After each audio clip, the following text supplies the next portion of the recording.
কল্পনা করুন, এক বিস্তীর্ণ মরুভূমির বুকে রহস্যময় এক সবুজ স্বর্গ। অসংখ্য পাম গাছ মাথা উঁচু করে দাঁড়িয়ে আছে, আর তার মাঝে স্ফটিক স্বচ্ছ জল টলমল করছে। এই প্রকৃতির মুগ্ধকর প্রান্তরে মরুভূমির ঐতিহ্যের প্রতীক চমৎকার উটগুলো অবাধে ঘুরে বেড়াচ্ছে। পাম গার্ডেনের এই দৃশ্য যেন প্রকৃতির অপরূপ সুর। চুইজে আসা রোদে ঝিলমিল করছে পানি, পাম গাছের ছায়ায় জিরোচ্ছে প্রাণ।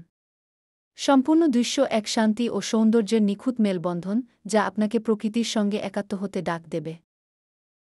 বালির সমুদ্রের মধ্যে এই গার্ডেন যেন জীবনের এক স্বর্ণালী প্রতিচ্ছবি। উটের আরামের গাম্ভীর্যে আর পাম গাছের মাথা দোলানোর ছন্দে মিশে আছে মরুভূমির চিরায়ত রূপ। এই দৃশ্য কেবল দেখার নয়, অনুভব করার। প্রকৃতির এই মুগ্ধকর সিম্ফনির যাত্রী হতে চান? মরুভূমির হৃদয় হারিয়ে যান পাম গার্ডেনের শান্তিতে। আমাদের ভিডিও দেখতে ভুলবেন না এবং এই প্রাকৃতিক স্বর্গ দেখতে পরিকল্পনা করুন। প্রকৃতির এই অপার সৌন্দর্য আপনার মনকে ভরিয়ে দেবে। চলুন প্রকৃতির কাছে ফিরে যাই।